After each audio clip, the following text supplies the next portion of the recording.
성도님들 한 주간 잘 지내셨나요? 네, 잘 지내신 줄 믿습니다. 우리가 보이는 것이 다가 아니고 보이지 않는 것들 가운데도 많은 것들이 존재하고 있습니다. 우리가 느끼지 못해도 하나님의 도우시는 손이 우리와 함께 하시기에, 그래서 우리에게 생명이 있고 삶이 있고 일할 수 있는 건강도 있고 오늘도 예배할 수 있는 은혜가 있는 것을 믿으시길 바랍니다. 네, 저는 우리 성도님들과 함께 예배할 때마다 이러한 마음을 늘 갖습니다. 우리 성도님들이 오늘도 예배를 통해서 하나님을 체험받고 하나님을 경험할 수 있는 예배가 되었으면 좋겠다라는 바람으로 이렇게 예배를 준비합니다. 그래서 우리 주일 예배에는요, 주일 예배를 생각하며 준비하는 그 주일 예배의 맛이 있습니다. 그리고 토요일 새벽 예배는 또 그 토요일 새벽 예배 나름대로의 맛이 있고요. 금요일 우리 홀리 웨이브는 또 그 홀리 웨이브 나름대로의 맛이 있습니다. 그 말은 즉 우리 주일과 토요일 새벽과 또 우리 금요일이 다 컨셉이 있다는 것입니다.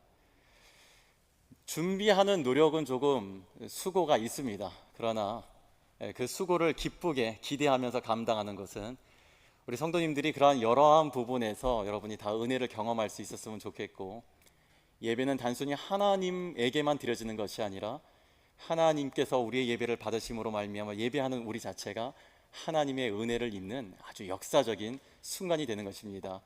우리 오늘 예배 속에서도 우리와 함께 하시는 하나님을 여러분 충분히 누리시고 경험하시고 체험받으시기를 다시 한번 주님의 이름으로 축복합니다. 우리 일상생활 가운데는 복장 규정을 지켜야 하는 순간들이 있습니다. 아마 한국에서 중고등학교를 나오신 분들이라면 아마 여기 다 저를 포함해 우리 모두가 다 그러한 세대인 것 같습니다. 학교를 갈 때 우리가 입어야 하는 이 드레스 코드가 있잖아요. 교복이 있습니다. 학생 주임 선생님은 아주 기가 막히게 비슷한 색깔도 안 돼요. 정확하게 아주 찾아내가지고 골라내는 그런 눈을 갖고 있는 것 같고, 학교를 갈 때는 그러한 복장 규정이 있고요. 또한 직장에 갈 때도 직장의 드레스 코드가 있습니다. 또한 모임도 어떠한 모임이느냐에 따라서 그 모임에 필요한 복장 규정이 있습니다. 그리고 옷을 입고 있는 것을 보면은 그 사람이 어떠한 사람인지가 구분이 됩니다. 지난주 설교에서도 제가 잠깐 언급했지만 비치의 복장에 잘 어울리지 않게 비치에서 이렇게 양복을 입고 있는 동양인이 있다면 거의 100% 그냥 한국 목사님들이에요. 저도 몇 해 전 우리 총회에서 주관하는 목회부 세미나에 참석을 했다가 LA에서 세미나가 있었는데요. 산타모니카 해변이 유명하잖아요. 산타모니카 해변을 가는 일정이 있는데 우리 목사님들은 다들 그 더운데 캘리포니아에서 여름에 수트를 다 입고 가시는 거예요. 그래서 저도 참 어쩔 수 없구나 그런 생각을 했는데, 정말 그렇습니다. 입고 있는 옷을 보면 저분이 어떠한 분인지 무엇을 하는 분인지 대략을 알 수가 있습니다. 우리가 길을 가면서도 스크럽을 입고 다니는 그런 분들을 보면 이분은 의료계의 메디컬 필드에서 종사하는 분이구나 라고 하는 걸 알 수 있는 것처럼, 입고 있는 옷은 상대로 하여금 그가 누구인가를 어느 정도 알 수 있게 해주는 것입니다. 그런데 오늘 말씀은 구원받은 그리스도인이 갖추어야 하는 드레스 코드가 있다는 것을 우리에게 말씀합니다. 자, 우리 함께 오늘 본문의 12절 말씀을 함께 읽겠습니다. 시작. 그러므로 너희는 하나님이 택하사 거룩하고 사랑받는 자처럼 긍휼과 자비와 겸손과 온유와 오래 참음을 옷 입고. 아멘. 자, 이 지금 12절에서 말씀하고 있는 긍휼, 자비, 겸손, 온유, 오래 참음, 이 성품과 관련되어 있는 이 덕목들인데요, 바로 이 성품과 관련되어 있는 덕목들은 예수님의 성품을 대표하는 것입니다. 즉 우리 그리스도인들이 입어야 하는 드레스 코드, 그것은 바로 예수 그리스도라고 하는 사실입니다. 로마서 13장 14절은 이렇게 말씀합니다. 자, 우리 앞을 보면서 이 말씀도 같이 읽겠습니다. 시작. 오직 주 예수 그리스도로 옷 입고 정욕을 위하여 육신의 일을 도모하지 말라. 예수 그리스도로 옷 입은 사람이 그 옷을 입고서 정욕, 세상 예수님 없이 살아가는 사람들과 똑같은 꿈, 똑같은 목표를 가지고 살아서는 안 된다는 말이죠. 우리가 유니폼을 입게 되면 행동과 삶에 제한이 있습니다. 한국에서 군대를 갔다 오신 분들은 다 알잖아요. 군복을 입으면은 주머니에 손을 넣으면 될까요? 안 될까요? 안 됩니다. 주머니에 손을 넣으면 안 돼요. 그리고 이 실외에 다닐 때 절대 아무리 더워도 이 전투모를 벗으면 안 됩니다. 유니폼을 입고 있을 때는 이와 같이 행동과 삶의 제한이 따릅니다. 그런데 이것이 꼭 불편한 것만이 아니라 그럼으로써 품격과 그에 맞는 품위가 나타나게 되는 것입니다. 입은 옷에 걸맞게, 우리가 예수 그리스도로 옷 입은 것에 걸맞게 행동을 하고 삶을 살아가야 한다는 것을 말씀하는 것입니다. 우리가 예수님을 영접하고 구원을 받았다라고 하는 것은 이것은 그냥 단순히 지식과 이해 차원이 아닙니다. 예수님이 하나님의 아들이심과 예수님께서 우리를 구원하기 위해 이 땅에 오시고 우리를 구원하기 위하여 우리의 모든 죄의 대가를 십자가의 죽으심으로 대속하여 주시고 3일 만에 부활한 것을 믿느냐? 그래서 믿는다. 그러면 그냥 그 구원은 그렇게 지식과 이해로 받는 그런 지식과 이해의 얘기가 아니라는 것입니다. 여러분, 구원에는요 실제적인 능력이 있습니다. 그래서 날마다 예수 그리스도 안에서 우리는 옛사람은 죽게 되는 것이고, 동시에 예수 그리스도 안에서 날마다 우리의 새 사람의 모습이 부각되고 부상되는 것입니다. 어저께 우리 교회에 한 목장을 방문을 했습니다. 거기서 제가 이러한 이야기를 나누었습니다. 교회가 가지고 있는 중요한 역할 가운데 두 가지가 있는데, 하나는 교회, 즉 신앙 공동체, 우리 형제자매들은 무엇을 해야 되냐면요, 성도가 하나님과 관계를 잘 맺을 수 있도록 도와주는 역할을 해야 되는 게 교회, 즉 신앙 공동체의 중요한 역할 가운데 하나입니다. 그리고 두 번째는요, 우리 빙산의 일각이라는 말이 무슨 말인지 아시죠? 드러나 보이는 것보다 드러나 보이지 않는 그것이 더 크다라는 이야기잖아요. 하나님께서 우리를 누구의 형상으로 만들었습니까? 하나님의 형상으로. 집에 무슨 일들 없으시죠 오늘? 너무 반응이 없으셔가지고 우리를 하나님의 형상으로 만드셨잖아요. 그래서 구원받은 여러분과 제 안에는 다 예수님의 형상이 있습니다. 자, 우리 옆에 분 한번 보시겠어요?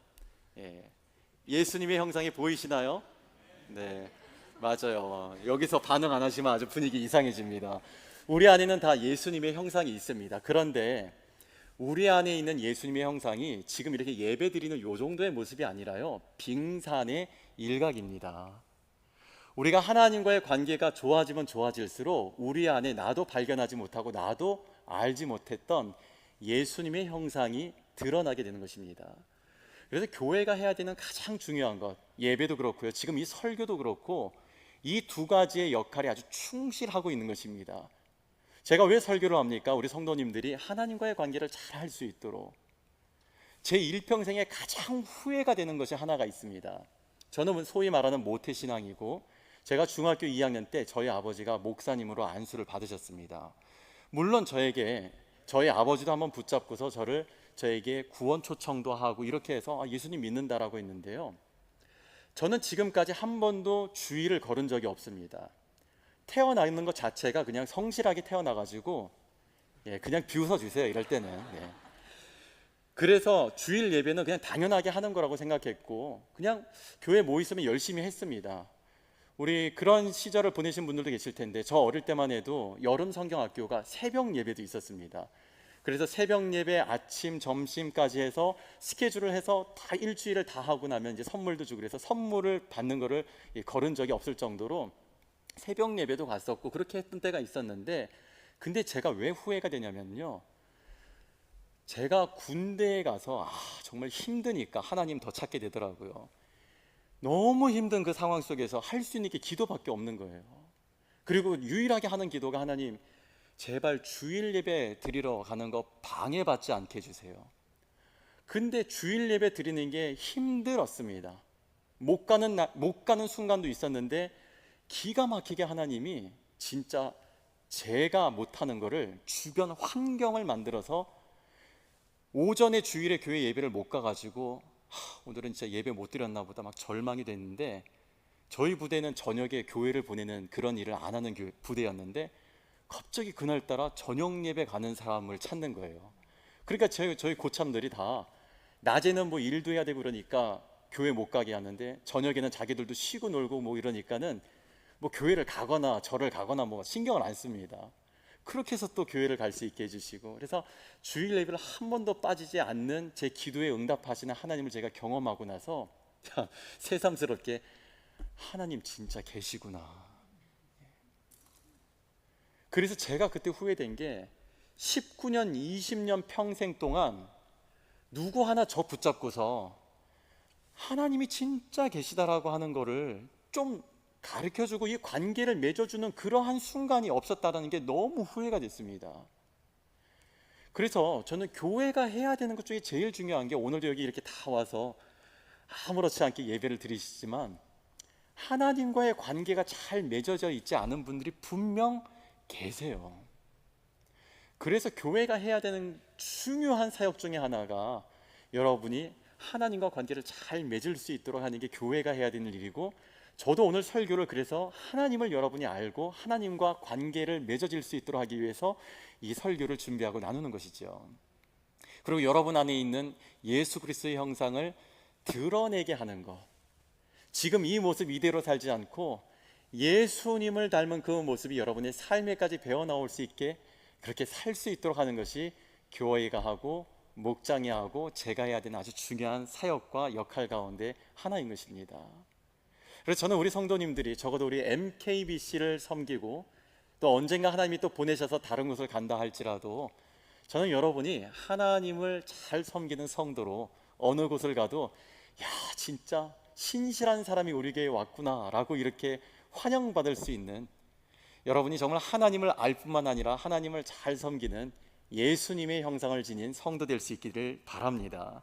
우리가 예수님을 영접하고 구원을 받은 것은 단순히 이해와 지식의 차원이 아닙니다. 그래서 우리 안에는 예수님의 구원의 능력이 역사하고 나타나는 것, 그 삶을 실제로 경험하며 살아가는 것이 바로 구원의 능력이고 구원받은 성도의 삶인 것입니다. 그러하게 구원받은 우리에게 여러분, 어울리지 않는 옛사람의 옷은 벗어버려야 합니다. 성경 말씀에서 말씀하는 것과 같이 육신의 일을 도모하는 모든 옛사람의 습관과 말들은 벗어버리고 하나님의 거룩하고 사랑받는 자와 같이 예수 그리스도로 새 옷을 입어야 합니다. 오늘 아침에 저희 교회에 이렇게 제가 출근을 하는데 우리 교회 앞에 여기 맥도널드가 있는 그 파이오노너 사거리에 제가 1차선에서 이제 좌회전을 하려고 서 있었습니다. 근데 거기가 좌회전이 1, 2차선인데 제가 제일 앞에 이제 1차선에 있고 제 옆에 또 다른 우리 흑인 형제가 큰 오래된 포드 트럭을 타고서 서 있었는데 라이트 켜져서 레프턴을 하는데 이 친구가 1차선 제 쪽으로 이렇게 밀고 들어오는 거예요. 그래가지고 제가 그러면 안 되잖아요. 사고가 나니까 제가 혼을 팡 울렸더니 갑자기 이 친구가 차를 딱 세우더니 창문을 내리더라고요. 저도 남자고 저도 혈기라는 게 있는데 제 옆에 딱 서고 저도 창문을 내리고 제가 이렇게 했어요. 한마디 건넸습니다.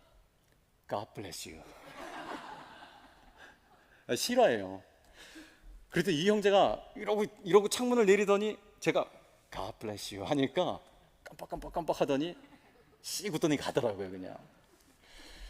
여러분, 우리들 안에는 옛사람의 혈기도 정욕의 모습도 있지만 그러나 우리 안에 아직 드러나지 않은 예수 그리스도의 형상이 있습니다. 저는 그러한 우리 안에 있는 예수님의 형상을 서로를 통해서 더 발견하고 또 서로를 보면서 예수님의 형상을 볼 수 있는 은혜가 있게 되길 축복합니다.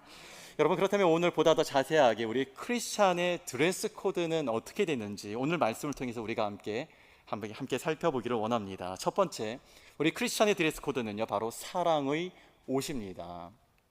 모든 것에 사랑을 더하여 주는 삶을 살아가는 것입니다.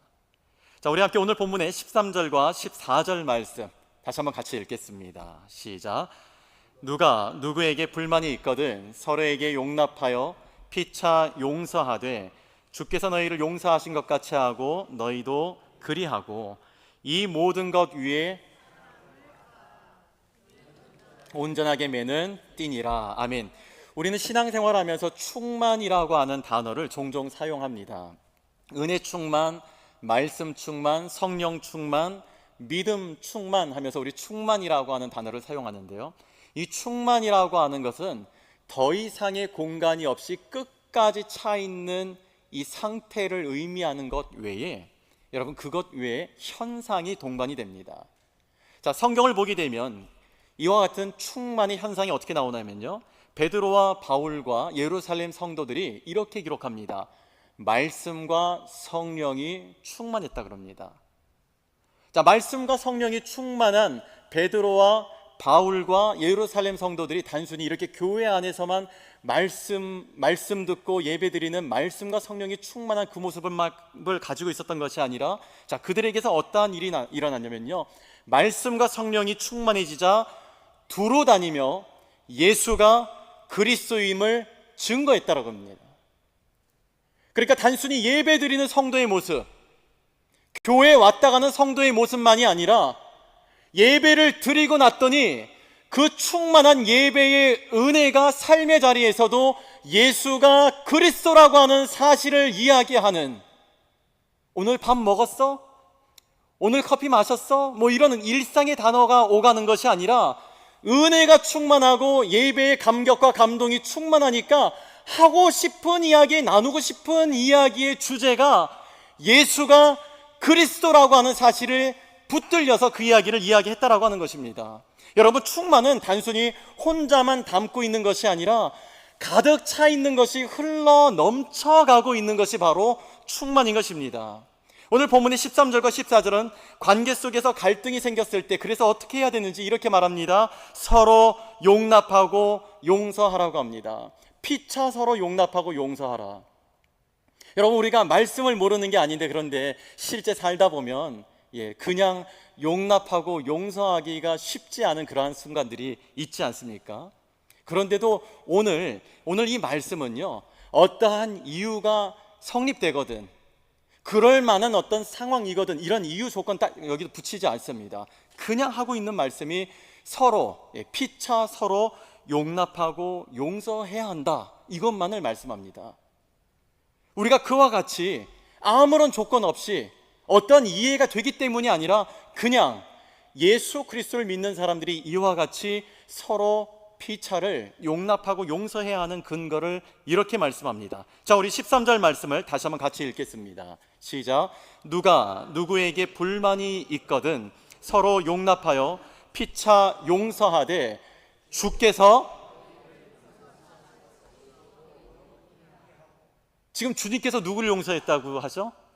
너희를, 하나님께서 우리를 용서하신 것을 생각함으로 피차 용납하고 용서하라고 합니다. 여러분, 그렇습니다. 우리가 하나님으로부터 용서받고 용납받은 그러한 용서받은 죄인이라고 하는 사실을 알면은요, 하나님에게 집중을 하면 사실은 불편하고 불만이 될 것이 잘 없습니다. 왜냐하면 내가 누구보다 나를 잘 알잖아요. 내가 어떻게 생각하는지, 내가 무슨 일을 했는지, 내가 무슨 말을 내뱉었는지. 아무리 상황에서 그 말이 적절했다 하더라도 내 말이 좀 심하지는 않았을까, 누구보다 우리 자신이 알잖아요. 그런데 그러한 나를 이유 조건 불문하고 용서하신 예수님의 사랑을 알면, 그러면 주변의 다른 것에 대해서 시선과 마음을 뺏기지 않게 되는 것입니다. 실상 그렇잖아요. 용서받은 것이 크고 많다라고 생각하는 사람은 그 은혜의 감동과 감격을 가지고 살아갑니다. 내가 용서받은 것이 크고 많다라고 생각하는 사람은 용서받은 은혜에 대한 감격과 감동을 가지고 삽니다. 그래서 그 감동과 감격이 항상 나를 붙잡아주고 있어서, 그래서 나누고 베풀고 용서하는 데에 주저하지 않습니다. 그러나 반대로 용서받은 게 그렇게 많지 않다라고 생각하면, 그냥 용서받았네, 됐네, 그러면 이렇게 그냥 가볍게 여기게 되면은요, 내 죄에 대한 용서의 은혜가 없게 되면, 감동과 감격이 적은 사람은 삶 속에 따지고 묻고 용서가 인색합니다. 그렇다면 우리가 어떻게 살아야 할까요? 어떻게 우리가 항상 그렇게 은혜와 감격 속에 살아갈 수 있을까요? 여러분, 예수님의 십자가를 묵상하시기 바랍니다. 주변에 불편하고 서운하게 하는 그 어떤 사람에게 집중하지 마시고 여러분, 예수님의 십자가를 바라보시기 바랍니다. 그러면 예수님의 십자가 앞에 드러난 나의 연약함, 나의 죄악된 모습들이 드러나는데요, 근데 내 죄악 때문에 내가 숙연해지는 것이 아니라 내 그 모든 죄와 연약함을 덮어버리는 하나님의 은혜가 보여서, 그래서 감격과 감동이 있는 삶을 살아갈 수 있게 되는 것입니다. 저는 우리 교회에 우리 성도님들이 다 이 은혜의 감동과 감격이 있어서 서로를 사랑하기에 부족함 없이 사랑하고 서로에게 사랑과 은혜의 감동과 감격을 주는 그러한 함께 즐겁고 신나는 신앙생활을 할 수 있게 되기를 축복합니다. 예수님은 우리의 자격 조건을 따져서 용서하지 않으셨습니다. 잘못에 대한 뉘우침이 있는지 점검을 한다든지 용서받을 만한지를 따지지 않고 먼저 우리를 그냥 있는 그대로 품어 예수님의 사랑으로 덮어버리셨습니다. 예수님을 믿지 않는 사람들 중에도 여러분, 인품과 인격이 훌륭하면 사랑이 없어도 예수님과 유사하게 용납하고 용서하는 그러한 사람들이 있죠. 관대한 마음을 갖고 있는 그런 인격의 소유자들. 여러분, 그러나 우리는 유사품이 되어서는 안 됩니다. 우리는 그냥 성품이 훌륭하기 때문에, 인품이 좋기 때문에 누군가를 용서할 수 있는 그런 삶이 아니라, 우리는 분명하게 우리를 덮고 있는 예수님의 사랑을 알고 그 사랑으로 인하여 모든 것 위에 사랑을 더하여, 모든 것 위에 사랑을 더하여 용납하고 용서하고 욱하고 올라오지만 그 모든 것 위에 사랑을 더하여 God bless you. 예수님을 나타낼 수 있는 여러분과 제가 될 수 있기를 바랍니다. 우리 함께 베드로전서 4장 8절 말씀을 우리 앞을 보면서 함께 읽겠습니다. 시작. 무엇보다 뜨겁게 서로 사랑할지니 사랑은 허다한 죄를 덮느니라. 아멘. 자, 우리 함께 옆에 분과 나누겠습니다. 사랑하면 해결됩니다. 네, 사랑하면 해결됩니다. 사랑하면 정말 해결됩니다. 여러분, 그렇습니다. 우리가 하는 것이 아니라 우리를 먼저 사랑해 주신 하나님의 사랑으로 인하여, 그 예수님의 사랑으로 인해서 그 사랑으로 옷 입은 우리는 또 다른 누군가를 사랑으로 얼마든지 덮어주는 그러한 삶을 살아갈 수가 있는 것입니다. 몇 해 전 텍사스주의 달라스 카운티에 한 여자 경찰에 대한 재판이 고등법원에서 열렸습니다. 앰버 가이어라는 여자 경찰이 한 남성을 총으로 쏴 숨지게 한 사건을 다루는 재판이었습니다. 어느 날 앰버 가이어가 퇴근 후에 남자친구와 텍스트를 하면서 집으로 향하였는데, 이제 집 앞에 도착해서 문을 여는데 분명히 잠겨져 있어야 하는 자신의 집 문이었는데 문이 열려 있었다고 합니다. 싸늘한 기분이 감돌았던 앰버는 조심스럽게 문을 열자 자신의 집 안에 한 남성이 있는 것을 보게 되었고, 너무나 놀라서 총을 꺼내 들어서 남성을 향해서 손을 들고 움직이지 말라고 했는데, 남성이 자기에게 다가오는 것이 마치 자기에게 달려드는 줄로 알고 위협을 느껴서 총을 발사하여 현장에서 남성을 숨지게 한 사건이었습니다. 자, 이 내용은 앰버 경관이 당시에 판단했었던 상황이었었고, 실제 사건의 경위는 매우 안타까운 사연이 있었습니다. 남자친구와 텍스트를 주고받는 데 집중했던 나머지 자신의 집인 줄 알고 문을 열었던 곳은 자신의 층이 아니라 그 위층의 이웃집이었다고 합니다. 그리고 죽게 된 남성은 자기의 집에서 TV를 보면서 재밌게 아이스크림을 먹다가 갑자기 웬 경찰이 집 문을 열고 들어와서 총을 꺼내드니까 웨잇 하면서 움직이다가 그만 총을 맞아 숨지게 된 것입니다. 이 사건에 대하여서 판사가 10년 징역형을 판결한 것을 놓고서 현장에 있었던 많은 방청객들이 형량이 가볍다며 야유를 쏟아부었습니다. 그때 법정에 아주 뜻밖의 일이 일어납니다. 희생된 남성의 동생이 증인석에 앉아 있다가 형을 죽인 앰버를 향하여서 당신을 용서하겠다라고 한 것입니다. 동생이 이런 이야기를 합니다. 앰버 가이어 씨, 제가 할 이야기가 있습니다. 당신을 용서합니다. 제가 하나님께 물어도 당신을 용서하셨을 것입니다. 이어 희생자의 동생은 판사에게 앰버에게 다가가 포옹을 해줄 수 있도록 허락해달라고 요청하고 판사석 앞으로 나아가 앰버에게 뜨거운 포옹을 하며 등을 다독여 주었다고 합니다. 사랑하는 여러분, 세상을 살아가는 모든 상황과 일들 속에서 우리 그리스도인들에게서 드러나야 하는 성도된 사람의 모습은 단연코 사랑입니다. 종종 주변에 나는 뒤끝이 없어 라고 이렇게 말씀하는 분들이 있습니다. 근데 이분들이 뒤끝이 없을 수밖에 없는 이유가 있어요. 이미 앞에서 할 말 다 하고 끝을 다 내버렸기 때문에 더 이상의 끝을 낼 것이 없는 것입니다. 그런데 오늘 성경이 말씀하는 그리스도인이 갖추어야 하는 이 용납과 용서는 이런 식의 할 말 다 해버리고 뒤끝 없는 스타일이 되는 것이 아닙니다. 이 모든 것 위에 사랑을 더하라. 모든 것 위에 사랑을 더하는 삶. 따지지 않고 모든 것 위에 사랑을 더하였기 때문에 일어나는 자연스러운 현상으로서 용납과 용서가 가능하게 되는 것입니다. 다툼으로 소란스러웠었던 고린도 교회의 사도 바울은 신령한 모습과 은사 이전에, 교회에서 예배 아주 거룩하게 드리는 신실한 모습과 은사 이전에, 교회 오래 다녀서 그래서 받은 직분 그런 것 이전에 이런 이야기를 합니다. 사랑을 추구하라고요. 교회 오래 다녔고 예배 드릴 때 이렇게 손 들고 찬양하는 모습 얼마나 보기에도 은혜롭습니까? 교회에서 좀 기도하시는 분들의 기도를 들으면 그 표현들이 또 얼마나 감동이 되고, 야, 어떻게 저렇게 기도할 수 있을까 싶을 정도로 감동이 되는 그런 기도하는 분들이 있잖아요. 그런데 그러한 어떠한 모습 이전에 사랑을 추구하라고 말합니다. 예수님은 예수님을 부인하고 도망쳤던 베드로에게 찾아가서 베드로의 그 뒤엉켜 있는 감정과 무너진 마음을 다른 거 묻지 않으시고 내가 나를 사랑하느냐며, 다른 거 묻지 않으시고 내가 그럼에도 나를 사랑하느냐고 사랑으로 덮어버리셨고 사랑으로 극복시켜 주셨습니다. 사랑하는 성도 여러분, 우리는 하나님의 사랑에 둘러싸여 있습니다. 우리가 다 형용할 수 없는 하나님의 그 크신 사랑에 우리의 삶이 둘러싸여져 있는 것입니다. 우리가 사랑받을 만한 이유 조건 불문하고 하나님은 처음부터 지금까지 그냥 우리 존재 자체를 사랑하고 계십니다. 이와 같은 하나님의 사랑을 우리가 깊이 생각함으로 여러분을 덮고 있는 하나님의 그 크신 사랑의 충만을 풍성히 경험하실 수 있기를 바랍니다. 그리하여 우리의 어떠한 불만과 갈등도 사랑으로 충분히 덮어버리고 그리스도의 사랑으로 모든 미움과 분노와 다툼을 용서로 이겨내는 우리 모두가 될 수 있게 되기를 주님의 이름으로 축복합니다. 크리스천의 드레스 코드 두 번째는 평강의 옷입니다. 예수 그리스도의 평강을 전하며 살아가는 것입니다.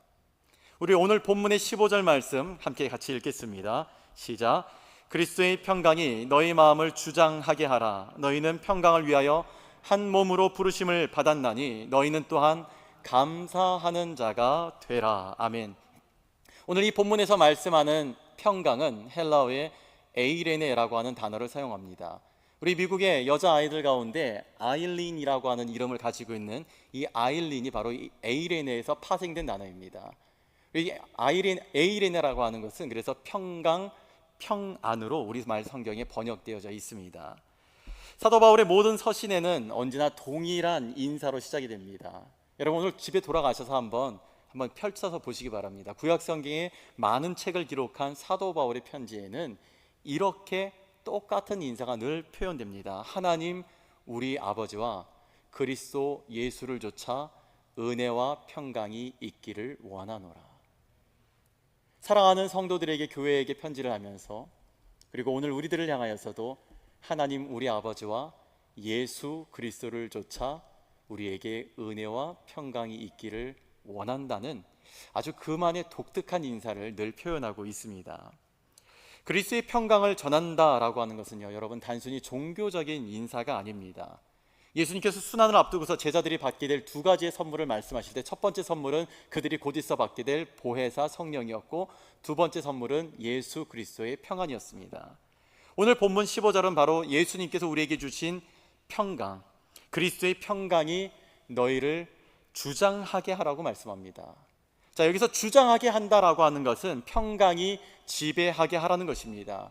이것이 바로 그리스도의 몸의 지체가 된 우리의 책임이며 특권입니다. 그러면 여러분의 마음이 불편할 때, 여러분의 감정에 불편한 감정들이 올라올 때 욱하고서 내뱉기 이전에 여러분 그 위에 사랑을 더하시고 여러분을 향하여서 선포하시기 바랍니다. 내 영혼아 예수님의 이름으로 명하니 평안할지어다. 우리는 험한 말, 나쁜 말 할 사람들이 아니잖아요. 우리 안에는 예수님의 형상이 있고, 우리를 둘러싸고 있는 하나님의 사랑이 있고, 우리 안에 있어서 우리 안에 역사하시는 성령 하나님을 모시고 살아가는 사람들이잖아요. 우리는 그렇게 기분이 나쁘다고 아무 말이나 하고, 감정이 안 좋다고 해서 정말 뒤돌아서 후회할 그런 나쁜 말 할 사람들이 아니잖아요. 그러므로 여러분, 감정에 여러분 압도되지 마시고 성령에 붙들려서, 여러분 기분이 좋지 않을 때 여러분을 향하여서 내 영혼아 예수님의 이름으로 명하니 평안할지어다. 여러분의 표정에서, 여러분의 행동에서, 여러분의 삶 속에서, 여러분의 말 속에서 예수 그리스도의 은혜가 느껴질 수 있도록 평안으로 다스림 받게 되길 축복합니다. 자, 우리 옆에 계신 분과 함께 축복하겠습니다. 예수님의 이름으로 평안하기를 축복합니다. 네, 평안하시길 축복합니다. 예수님과 하나가 된 사람들이 모여있는 것이 바로 교회입니다. 그래서 우리는 교회를 이렇게 표현합니다. 하나님이 계신 곳, 성전, 그리고 예수님의 몸. 성경은 이 교회라고 하는 곳은 단순히 예배를 드리는 곳이라고 하지 않습니다. 하나님이 계신 곳, 거룩한 성전, 예수님의 몸이 바로 교회라고 말씀합니다.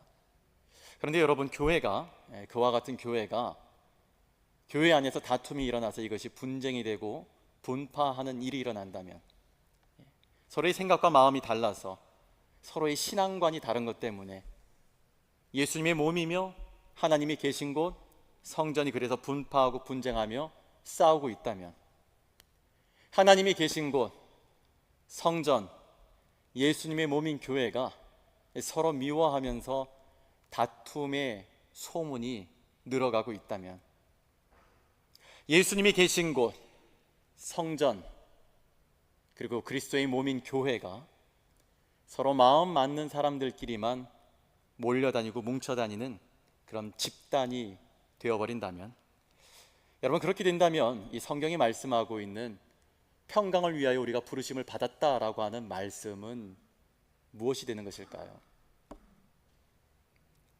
또한 평강을 위하여 한 몸으로 부르심을 받았다라고 하는 이 성경의 말씀을 가지고서 어느 정도 예수님은 믿지 않는데 성경에 좀 지식을 가지고 있는 그런 사람이 그러한 교회를 보면서, 그러한 교회를 다니고 있는 사람들을 향하여서, 봐라, 성경의 평강을 위하여 너희가 한 몸으로 부르심을 받았다라고 하는데 지금 교회 모습이 이게 뭐냐, 예수님 믿는 사람들이 이러고 있는데 이거 어떻게 된 거냐라고 묻는다라면, 여러분 우리가 무슨 말로써 여기에 답을 할 수가 있겠습니까?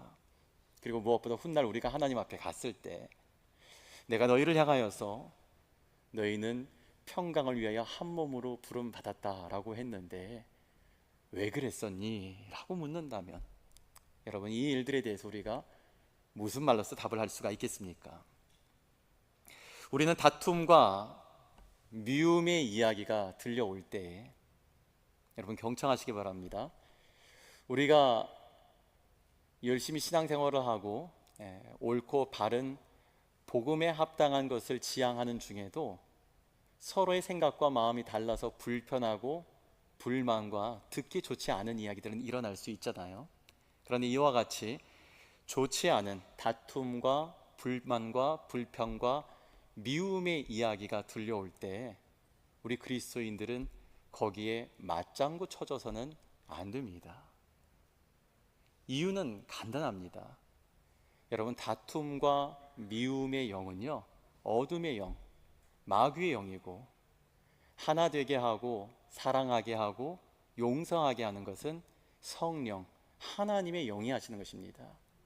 그러한 이야기가 들려올 때 우리는 서로 안에 지금 있는 서로의 형상이 예수님의 형상이 일그러지지 않도록, 예수님의 형상이, 사랑하는 형제와 자매 안에 있는 예수님의 형상이 일그러지지 않도록 더욱더 우리는 예수 그리스도로 옷을 입고서 그리스도의 평강이 나를 다스리도록, 그리스도의 평강이 사랑하는 형제와 자매를 다스리도록, 그리스도의 평강이 우리 교회를 다스리도록, 그리고 그리스도의 평강이 우리의 관계를 다스리도록 평강을 전하는 삶이 되어야 합니다.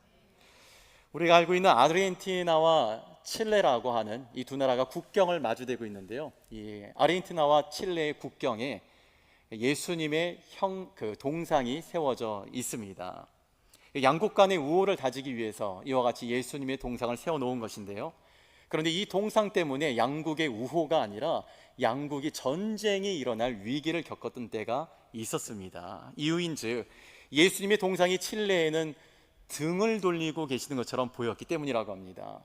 아르헨티나를 향해서는 예수님의 얼굴이 향하고 있는 것 같은데, 이 칠레를 향해서는 예수님이 등을 돌리고 계시는 것 같아서 칠레 사람들의 감정이 상해가지고 전쟁이 일어날 위기를 겪었었다고 합니다. 이처럼 양국 간의 감정이 나쁜 방향으로 치닫고 있을 때 이를 시원하게 해결하는 하나의 사건이 일어납니다. 칠레의 한 기자가 신문에 이러한 기사를 쓴 것입니다. 예수님의 얼굴이 아르헨티나를 향하여 서 계시는 이유는 아르헨티나가 칠레보다 더 예수님의 보살핌이 필요한 나라이기 때문이다. 이 한 줄의 기사로 칠레 사람들의 마음이 위로되었고, 그래서 전쟁은 일어나지 않았다고 합니다. 여러분, 우리가 지금 보아서 아는 것처럼 그게 뭐라고 이렇게 생각될 수 있잖아요. 그게 뭐라고 전쟁을 하려고 하나. 그리고 참 이유도 참 궁색하다. 뭐 아르헨티나 사람들이 하나님의 보살핌이 더 필요하니까 뭐 이런 내용 하나 썼다고 그랬다고 마음이 풀어지나 이렇게 생각됐는데요.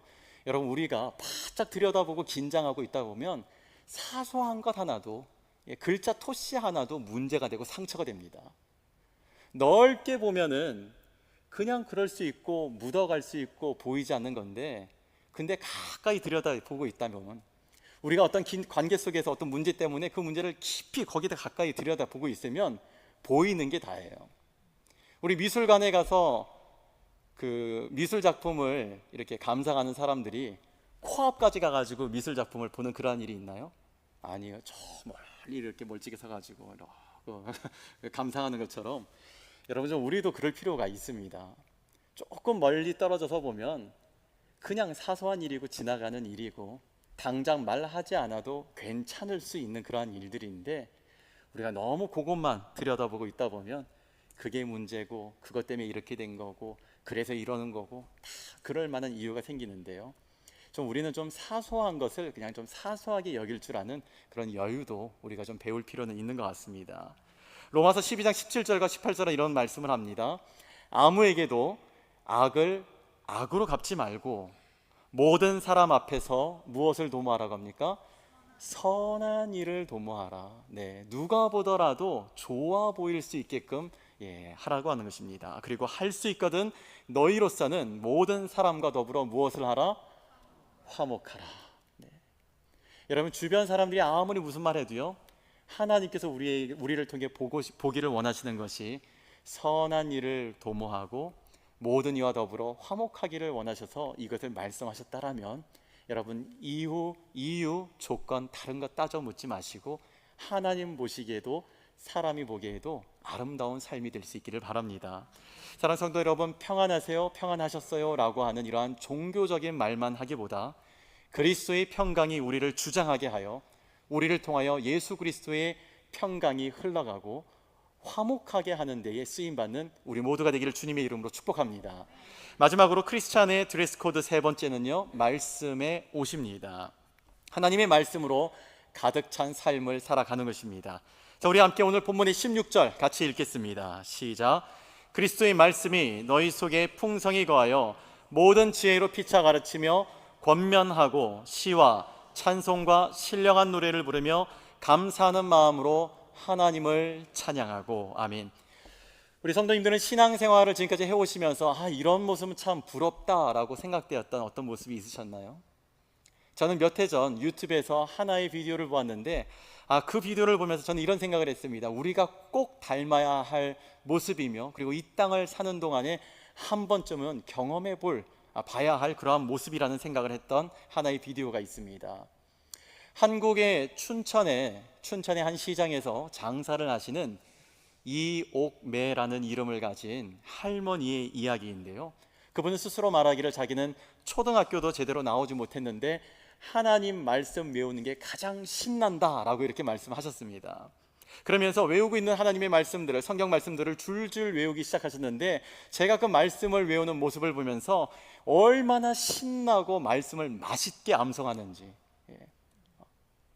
위에도 아래도 뭐 이런 표현이 있다면 위에도 아래도 이렇게 안 하고 위에도 아래도 하면서 흥을 타면서 얼마나 신나고 맛있게 하나님의 말씀을 외우시는지, 정말 이분에게는 하나님의 말씀이 꿀송이보다도 달구나라고 하는 그 말씀이 생각이 났고요. 뿐만 아니라 그렇게 말씀 외우시는 것을 보면서 이분은 정말 말씀대로 되는 것을 믿고 계시는구나, 그리고 말씀대로 된다라고 하는 그 약속들을 이미 받은 사람과 같이 살고 계시는구나 라고 하는 생각을 하게 되었습니다. 여러분, 그렇습니다. 그리스도인에게 말씀이 없다라고 하는 것은 GPS가 없는 것과 똑같은 것입니다. 가야 할 목적지가 있는데 갈 길과 방향을 알지도 찾지도 못해서 헤맬 수밖에 없는 것과 같아지는 것입니다. 우리가 예수님을 믿으면 구원을 받는다, 구원받은 사람은 천국 간다라고 하는 걸 다 알고 있는데요, 그럼에도 불구하고 하나님의 말씀을 모르면 천국은 어떠한 곳인지, 천국을 어떻게 가야 되는지, 천국을 가기 위해서 어떻게 살아야 하는지를 알지 못하게 된다는 것입니다. 오늘 좀 너무 만연해져 있는 오늘날 현대 그리스도인들의 모습 가운데 하나가 성경 말씀을 보면서 신앙생활을 하는 게 아니라 옆 사람을 보면서 신앙생활을 하는 모습이 아주 두드러져 있습니다. 여러분은 짝퉁을 좋아하시나요? 진품을 좋아하시나요? 그렇죠, 진품을 좋아하시죠. 네. 굳이 돈을 주고 가품을 사야 될 이유는 없잖아요. 그런데 여러분, 우리가 성경 말씀이 아니라 옆 사람을 보면서 신앙생활을 하게 되면 우리가 짝퉁 크리스찬이 될 확률이 부단히 높습니다. 하나님의 말씀을 알아야 하나님의 말씀대로 우리가 지어져 가는 것인데, 옆 사람 보면서 신앙생활하면 옆 사람 따라가지 예수님과 말씀을 따라갈 수 없게 되는 것이에요. 말씀이 좋다면서 어느 목사님, 어느 선교사님의 설교나 간증을 오늘날 그리스도인들은 서로에게 이렇게 주고 받으면서 잘 듣습니다. 또 은혜가 되는 찬양이 있으면 혼자 듣기 아까워서 서로에게 보내서 들어봐 그러면서 찬양도 서로에게 보내면서 나눕니다. 그런데 안타까운 것은 이 성경을 읽는 것에는 시간을 잘 내지를 못합니다. 또 성경 공부의 중요함을 잘 느끼지를 못합니다. 우리가 누구를 만나는 것, 중요한 만남이라고 하는 걸 잘 아는데 성경을 읽으면서 예수님을 만나고 아는 것의 그 중요함을 잘 모릅니다. 사람 만나서 커피 마시고 밥 먹는 거는 중요하지만 하나님의 말씀을 배우는 것의 중요성을 잘 모르세요. 우리 여기 계시는 우리 학부모들 가운데 한글 학교를 보내고 있는 자녀를 둔 부모님들, 또 한글 학교를 이미 지나온 그 부모님들 다 계시는데 한글 교육 중요하다는 거 알잖아요. 우리들이 이 모습을 가지고서 아무리 미국에서 태어났어도 미국이 뭐 1.5세, 1.8세 아무리 영어권에 훨씬 더 많이 노출돼 있다 하더라도 여러분, 이 한국 사람의 모습을 가지고 한국말을 못하는 것 자체가 아이러니라고 하는 거 알고 있잖아요. 한국말 하는 거 중요하다라고 하는 걸 아는 것, 그거 못지않게 여러분, 우리가 그리스도인으로서 하나님의 말씀을 배워야 우리가 예수 그리스도의 형상을 더 잘 닮아갈 수가 있는 것입니다. 혹시 여러분 가운데 성경 다 가지고 계시나요? 여러분 예배 오실 때는 꼭 성경을 가지고 오시기 바랍니다. 혹시 성경이 없으신 분은 각 목장의 목자에게 말씀하시기 바랍니다. 저는 목자에게 말씀하시라고만 말씀드렸습니다. 우리 목자님들 어떻게 하실지 기대하겠습니다. 성도 여러분, 우리가 믿음의 말과 믿음의 행동, 믿음의 삶을 살아내는 것은요, 하나님의 말씀을 아는 데서부터 시작이 되는 것입니다. 우리 옆에 분과 함께 나누겠습니다. 말씀을 읽어야 믿음이 생깁니다. 네, 말씀을 읽어야 믿음을 가질 수가 있는 것입니다. 우리가 삶 속에서 절망과 걱정과 불안을 겪을 때가 자주 있을 것입니다. 근데 우리는 그것이 내 믿음이 약해서, 연약해서라고 이렇게 생각하는데요, 여러분, 그 착각입니다. 우리가 믿음이 연약해서, 여러분 10년, 20년을 교회를 다니고 하나님을 믿는데 10년, 20년째 계속 내가 믿음이 없어서 이 말 하면 되겠어요? 그게 아니에요. 우리가 믿음이 연약해서 우리가 걱정을 하고 두려워하는 게 아니라 그 걱정과 두려움이 될 만한 것들을 상대할 수 있는 힘, 상대할 수 있는 무기, 즉 하나님의 말씀이 우리 안에 없다 보니까 10년, 20년, 30년을 교회를 다녀도 하나님의 말씀이 내 안에 없으면 무서운 거에 두려울 수밖에 없고 위기 앞에 걱정할 수밖에 없게 되는 것입니다. 교회에서 일어나는 분쟁과 분파들도요, 다른 문제가 아닙니다. 말씀이 없어서 그렇습니다. 말씀이 없고 자기 기준, 자기 지식, 세상 이치를 가지고서 이야기하다 보니까 가장 실례로 10년 전에 미국에 오신 분과 이제 한국에서 온 지 1년도 채 안 되는 분이 가지고 있는 상식이라고 하는 게 똑같을 수가 있을까요? 다릅니다. 이와 같이 우리가 하나님의 말씀이 없어서 자기의 생각, 자기의 지식, 자기가 지금까지 가지고 있던 것만 앞세우다 보면 여러분, 교회도 정치판 되고 이게 교회인지 세상인지 구분도 안 되고 그렇게 되어버리는 것입니다. 우리 함께 앞을 보면서 히브리서 4장 12절 말씀 함께 같이 읽겠습니다. 시작. 하나님의 말씀은 살아있고 활력이 있어 좌우의 날선 어떤 것보다 예리하여 혼과 영과 및 관절과 골수를 찔러 쪼개기까지 하며 또 마음의 생각과 뜻을 판단하나니. 아멘. 하나님의 말씀이 우리의 마음의 생각과 뜻도 판단한다고 합니다. 여러분, 하나님의 말씀은 살아있고 운동력이 있습니다. 그래서 하나님의 말씀이 우리 안에 있을 때에 지금 내가 하고 있는 생각이 육신의 생각인지 성령의 생각인지, 내가 하고 있는 이 말과 행동이 육신의 생각과 말과 행동인지 아니면 성령의 행동과 감동하심인지, 내가 이렇게 살아야 하는지 저렇게 살아야 하는지를 말씀이 분별하여 주는 것입니다. 그래서 말씀이 우리 안에 있을 때 우리는 말씀의 힘과 흥을 경험하게 됩니다. 변하지 않는 하나님의 말씀이 변하는 우리의 삶의 현실을 주장하고 다스린다라고 하는 것을 경험할 수 있게 되는 것입니다. 그러면 사랑하는 여러분, 하나님의 말씀은 영원한 약속이 된다고 하는 것을 믿으시기 바랍니다. 그 영원하신 하나님의 말씀이 혼돈과 공허 속에서 조화와 균형을 창조해내신 전능하신 하나님의 말씀이라고 하는 사실을 믿으시기 바랍니다. 우리 모두가 하나님의 말씀을 통하여서 우리의 영과 육과 삶의 치유와 회복을 경험하며 여러분의 삶을 통해서 아름답고 선한 열매들이 일어나 여러분의 삶을 보며 세상이 하나님께 영광을 올려드리고 그리고 우리의 삶을 통하여 하나님을 영화롭게 하는 그러한 복된 삶을 살아가는 우리 모두가 되기를 주님의 이름으로 축복합니다. 사도 바울은 갈라디아서를 마무리하면서 이러한 말을 합니다. 내게는 우리 주 그리스도의 십자가 외에 자랑할 것이 없으니 오직 새로 지으심을 받은 것만이 중요하니라. 이후로는 누구든지 나를 괴롭게 하지 말라. 내 몸에 예수의 흔적을 지니고 있노라. 명패는 살아있는 내가 만들지만 비석은 남아있는 사람들이 만들어 준다는 말이 있습니다. 남겨진 흔적을 보고 알 수 있게 된다는 것입니다. 여러분, 그렇다면 정말 우리 안에는 예수님의 흔적이 있습니까? 오늘 여러분이 드린 예배, 여러분의 가정, 여러분의 일터, 그리고 여러분의 관계 속에는 여러분 자신이 남겨놓은 예수님의 흔적이 있으십니까? 성경은 우리에게 명령합니다. 그런즉 너희가 먹든지 마시든지 무엇을 하든지 다 하나님의 영광을 위하여 하라고요. 사랑하는 여러분, 우리 모두는 그리스도 안에서 새로운 피조물입니다. 그리고 그러한 우리에게 하나님께서 새 옷을 입혀주셨습니다. 그걸 새로운 옷을 입고 새 옷을 입고 새 신을 신게 되면은 좋은 자리 갈 때, 중요한 자리 갈 때 그 새 것을 입고서 새 옷에 새 신발의 가치를 드러내고 자랑하는 것처럼 여러분, 우리가 새 옷을 하나님께서 우리에게 입혀주셨다면 그 옷을 한번 자랑해 봐야 하지 않겠습니까? 그리고 예수님의 그 옷이 더 빛을 발할 수 있도록 아름답고 감동이 되는 삶을 우리 한번 살아봐야 하지 않겠습니까? 우리 모두는 하나님 나라의 대표 선수입니다.